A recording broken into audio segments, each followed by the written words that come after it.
The room was warm, illuminated by the soft glow of candles flickering on the dining table. Matthew adjusted the cuffs of his tuxedo as he refilled Gwen's wine glass. This was their tradition, dressing up, staying in, and celebrating Valentine's Day as though they were dining at the finest restaurant in the city. But something felt different tonight. Gwen sat across from him in her stunning red dress, her posture poised but her expression distant. Matthew had known this woman for 22 years, and tonight, her smile didn't reach her eyes. "Happy Valentine's Day," she said, raising her glass. Her voice was steady but lacked its usual warmth. "To us," Matthew replied, forcing a smile. Yet his gut churned. Something wasn't right. They sipped their wine, exchanged pleasantries, and reminisced about past Valentine's Days. But the evening had an undercurrent of tension he couldn't ignore. "Matthew," Gwen said suddenly, setting her glass down.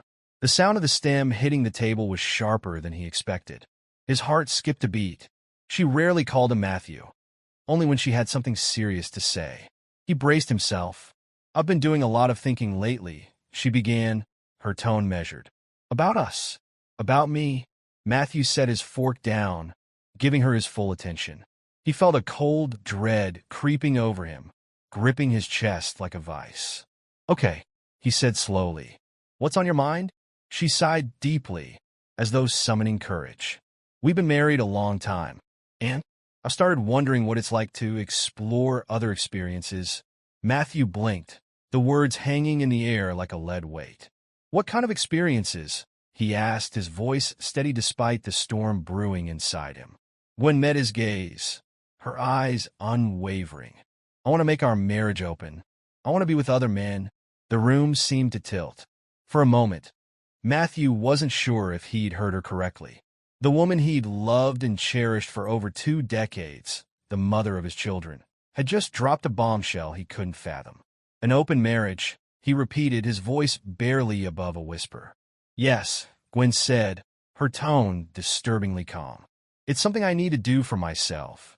Matthew sat back in his chair, his mind racing. Every fiber of his being screamed to lash out, to demand answers, to beg her to take it back. But he knew better. "And what about me?" he asked, his voice low and controlled. "Do I get to explore too?" "No," Gwen said quickly, her tone firm. "This isn't about you. It's about me." Matthew let out a bitter laugh. "So let me get this straight. You want to sleep with other men, but I'm supposed to sit here and... what? Wait for you to come home? Be a supportive husband while you... explore?" Gwen frowned, her confidence faltering for the first time. "Matthew, it's not like that. I love you. I just need this freedom to figure out who I am."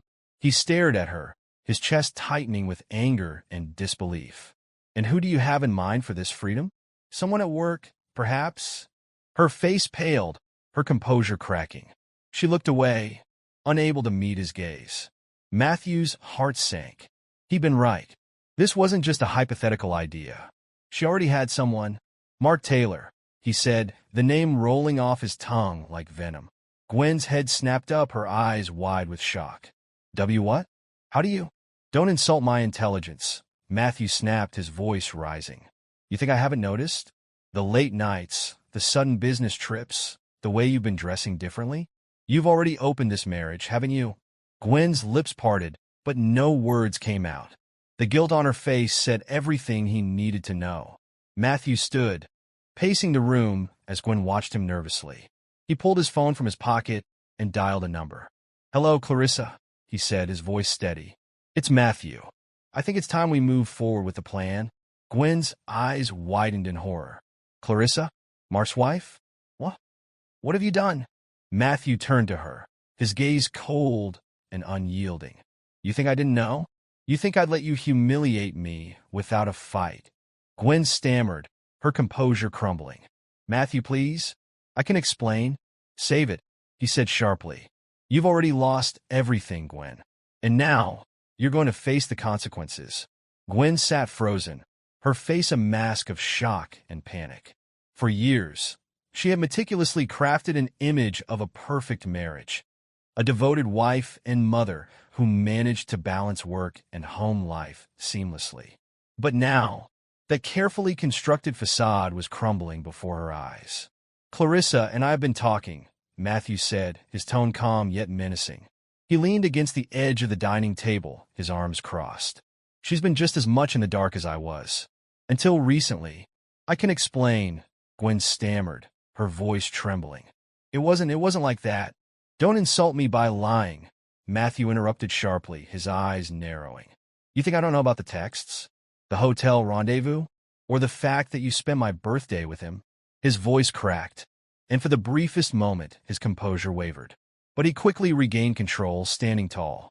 "You didn't just betray me, Gwen. You disrespected me. You disrespected our family." The first crack in Matthew's trust came months ago. Gwen had been acting differently, leaving early for work, coming home late, and suddenly taking a newfound interest in her appearance. At first, Matthew brushed it off as a midlife change. After all, they'd been together for over 2 decades. People evolve. But then, one evening, he noticed a text pop up on her phone while she was in the shower. The message read, "Can't wait to see you again. Last night was incredible. XO Mark." His heart sank. He felt like the ground beneath him had vanished, leaving him in a free fall. But he didn't confront her. Not immediately. Instead, he began to dig. He accessed her phone while she slept, scrolling through her messages with Mark. What he found confirmed his worst fears. The texts were explicit, filled with passion and longing that she hadn't expressed toward him in years. Matthew felt a mix of rage and devastation, but he kept it bottled up. If he was going to confront her, he needed more than texts. He needed undeniable proof. The next morning, Matthew hired a private investigator. Over the course of several weeks, the PI gathered damning evidence. Photos of Gwen and Mark holding hands at a cafe, stolen kisses in parking lots, and finally, the two of them entering a hotel together. When the PI handed over the file, Matthew felt a strange sense of clarity. It wasn't just the betrayal that hurt. It was the sheer audacity. Gwen had taken their marriage, their family, and his trust, and discarded it as if it were nothing. Reaching out to Clarissa had been a gamble, but it paid off. When Matthew contacted her, she was initially skeptical, but after sharing the evidence, her disbelief turned to fury. Mark had been her husband for 15 years, and she had suspected nothing. "We need to confront them together," Clarissa had said, her voice trembling with anger. "They think they're so clever sneaking around behind our backs, but they don't realize how foolish they've been." Together, Matthew and Clarissa crafted a plan to expose Gwen and Mark. The Valentine's Day dinner was the perfect opportunity. "I loved you, Gwen," Matthew said, his voice breaking. "I gave you everything, and this is how you repay me?" Tears streamed down Gwen's face, but Matthew felt no sympathy. "Not anymore. I didn't mean for it to happen," she whispered, her voice hoarse. "I was lonely. You were always so busy with work, and Mark, he made me feel special." "Don't you dare blame me for this," Matthew snapped. "Do you think I work long hours for fun? I was providing for this family, for you. Everything I did was for us." "I'm sorry," Gwen sobbed. "Please, Matthew, we can fix this." He shook his head. "You didn't just cheat on me, Gwen. You betrayed our children, our life together. And the worst part? You didn't even have the decency to come clean.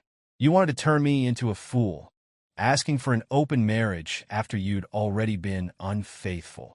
Matthew picked up the envelope from the table and handed it to Gwen. "What's this?" she asked, her hands trembling as she took it. "Divorce papers," he said flatly. "I want you out of this house by the end of the week. We'll arrange custody for Jake, but I will not tolerate you bringing Mark anywhere near him." Gwen's face crumpled. "No, please, Matthew. Don't do this. I'll end it with Mark. I'll do anything to make this right." "You already made your choices," Matthew replied coldly. "Now you'll live with the consequences." Meanwhile, across town, Clarissa was delivering her own brand of justice. Mark had returned home to find his bags packed and a restraining order on the kitchen counter. Clarissa's fury was palpable, and she made it clear that their marriage was over.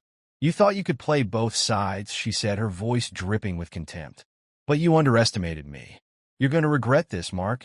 As Gwen tried to plead her case, Matthew delivered the final blow. He played a recording of her and Mark's explicit phone conversations, captured by the PI. Her face turned white as the damning words filled the room. "You thought I didn't know," Matthew said, his voice icy. "You thought I was oblivious.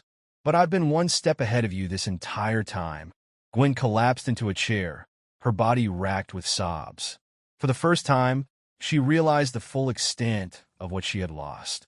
Gwen's sobs echoed through the dining room, but Matthew stood unmoved, watching her with a detached, almost clinical gaze. The papers in front of her were unambiguous: a legal separation, division of assets, and arrangements for custody of their son, Jake.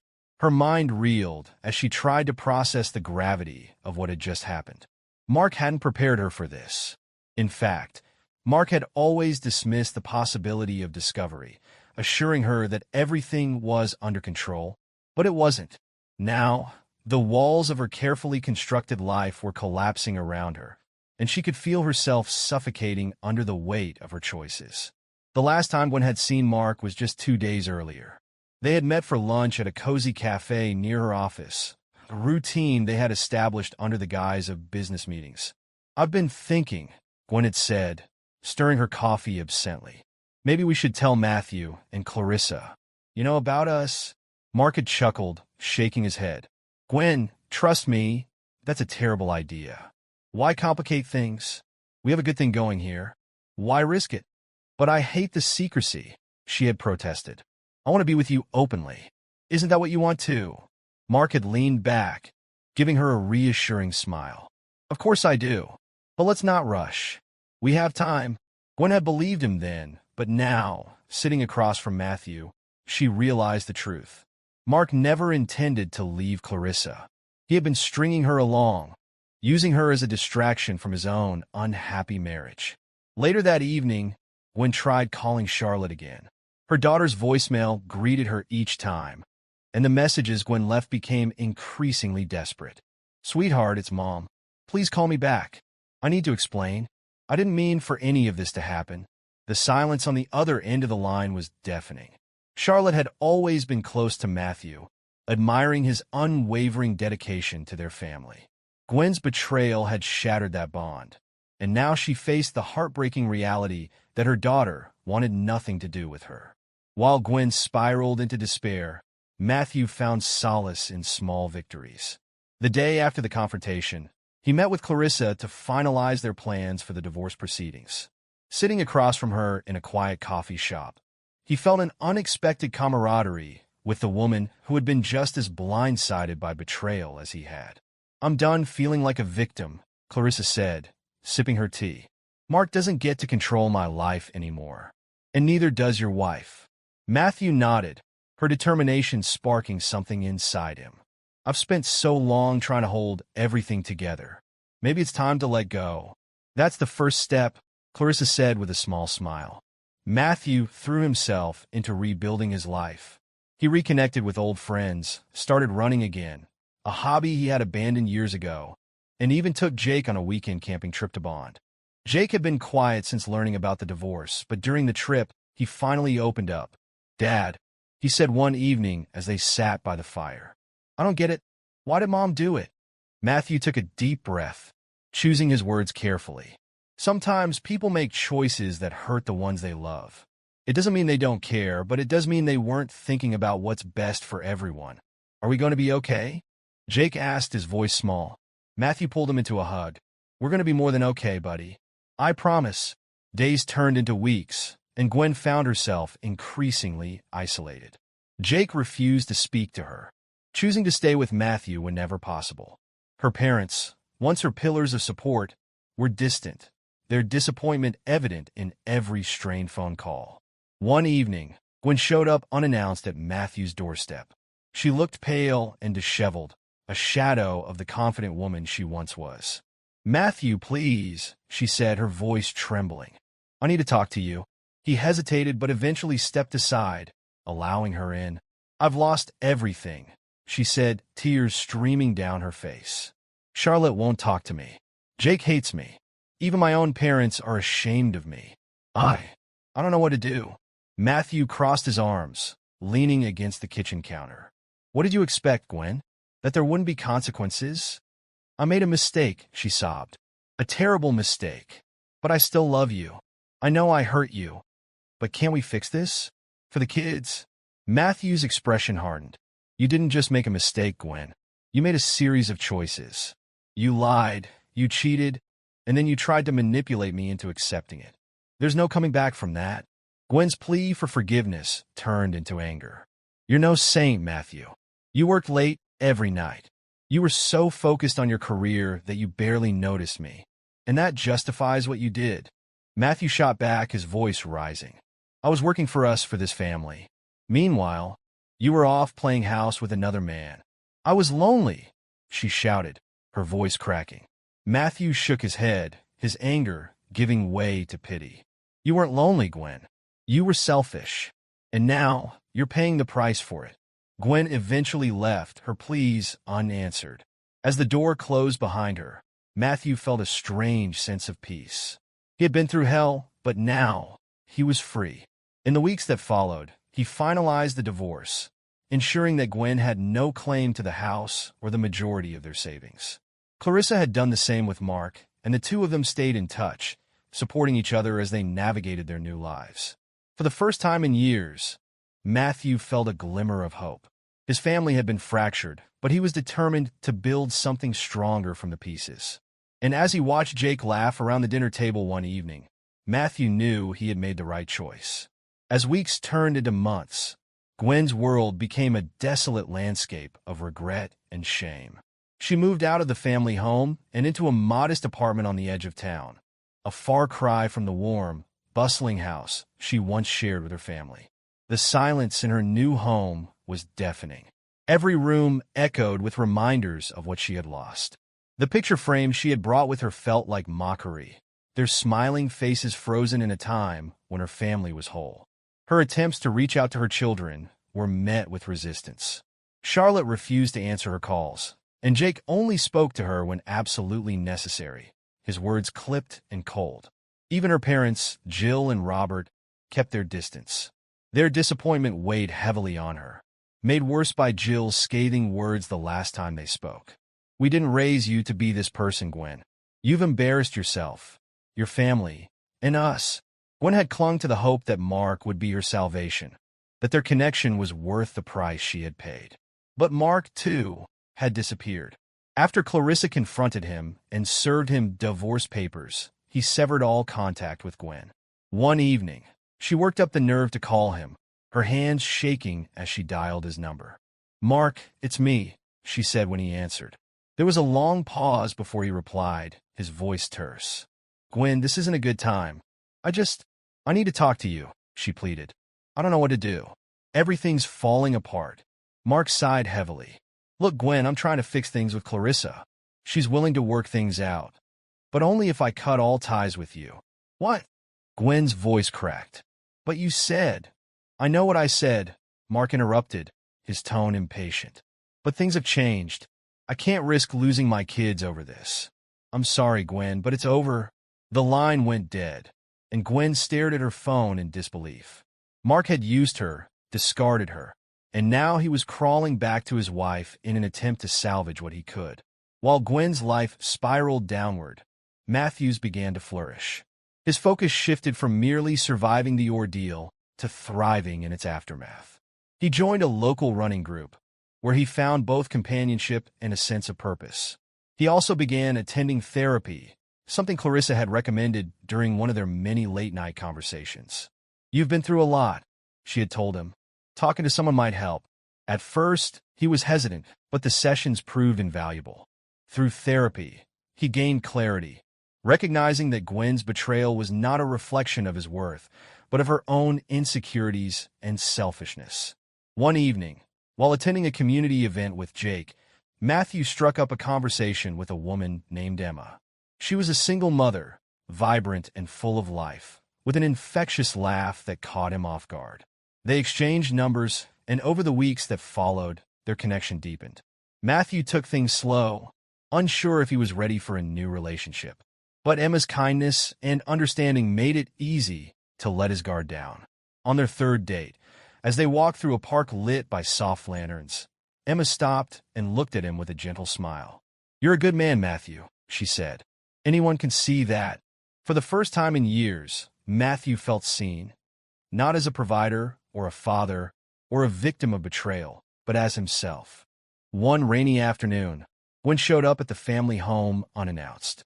She stood on the porch, drenched and trembling, her eyes hollow. Matthew opened the door, his expression unreadable. "Matthew, please," she began, her voice barely audible. "I know I don't deserve it, but can we talk?" He stepped aside, letting her in. The warmth of the house contrasted sharply with the cold rain outside, and Gwen felt a pang of longing as she looked around at the familiar space. "I made a mistake," she said, her voice breaking.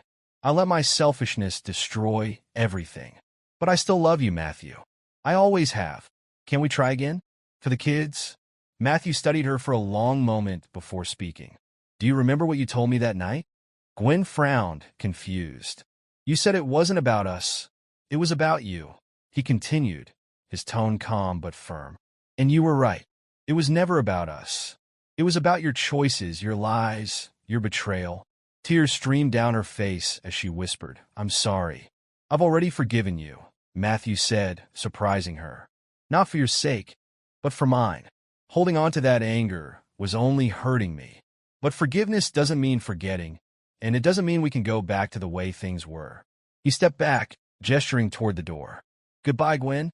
As Gwen walked away from the house, her shoulders hunched against the rain. She realized that the life she had destroyed could never be rebuilt. For Matthew, the encounter was a turning point, a final chapter closed. He returned to the living room, where Jake was working on a school project, and sat down beside him. "You okay, Dad?" Jake asked, looking up from his notebook. Matthew smiled, ruffling his son's hair. "Yeah, buddy, I'm okay." In that moment, surrounded by the quiet warmth of home, Matthew knew that he and his children would be more than okay. They were building something new, something stronger. And for the first time in a long time, Matthew felt free.